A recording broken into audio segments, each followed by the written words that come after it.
This neighborhood is highly wooded. Look at this tree right here.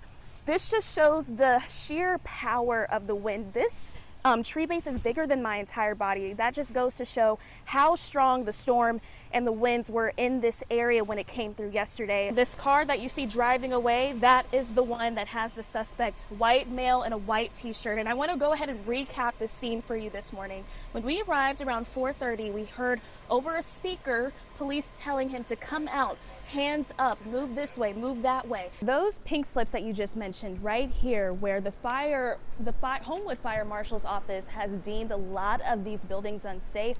Well, not every single one of the units is that way, but this specific one that we're about to show you is. Right here on the door, you can see that they have placed this white sign that says unsafe for human occupancy, order to vacate. We are currently on I-59 northbound. Our original plan was to show you exactly where this crash happened yesterday. However, ironically, an 18-wheeler actually is stopped on the left-hand lane, maybe about a mile out from us right now. That's causing a lot of this traffic, which is really ironic considering what we're talking about here today when it comes to safety and these 18-wheelers on the road. Of course, the one that's happening right here on County Road 261 in Old Town, where you can see construction is well underway. Lots of heavy machinery in the area, asphalt already out of the ground, and they're picking up pieces of the railroad so that they can get these repairs done quickly so drivers can get back using this area. I'm going to show you what I look like on the court. This is Randy here. He's one of the in-house coaches. Randy and I are going to do something called a dinking. Let's go ahead and hit it, Randy. I hope you know I'm going to get you out of the game real early. Got you. Yeah! What are we talking about? I told you, Scott, I'm competitive. I don't play, but we are playing here at Pickleball Kingdom. Outside, it's about 86 degrees, but right now inside this bus, it's looking like 93. Former drivers tell me sitting behind this wheel isn't just uncomfortable during all this heat. It's one of the biggest reasons they burn out. New this morning on 13, Todd Blanche is now confirmed as Attorney General after a close Senate vote early this morning.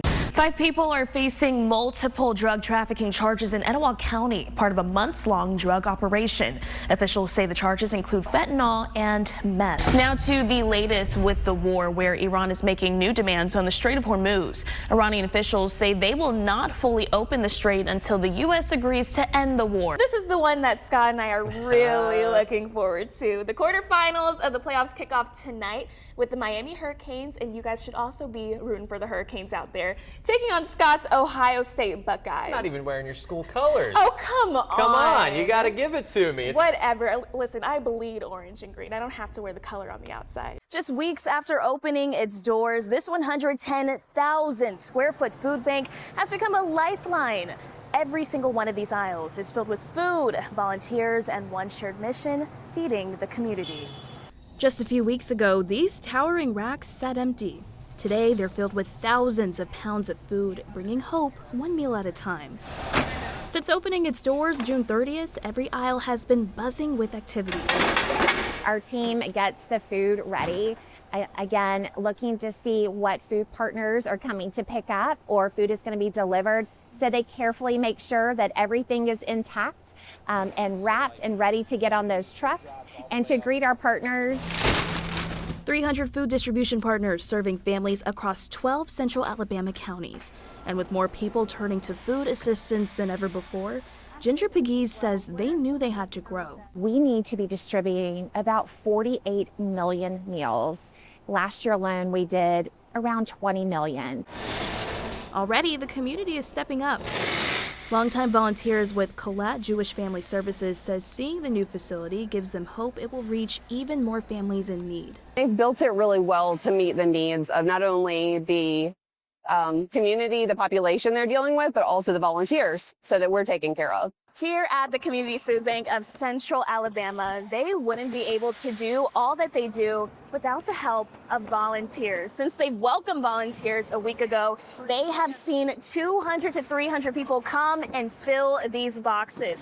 Not only is it great for team developing skills, but in the end, they get to find out just how many families they've touched by coming in and spending a couple hours here at the food bank. That is 337 boxes, so thank y'all.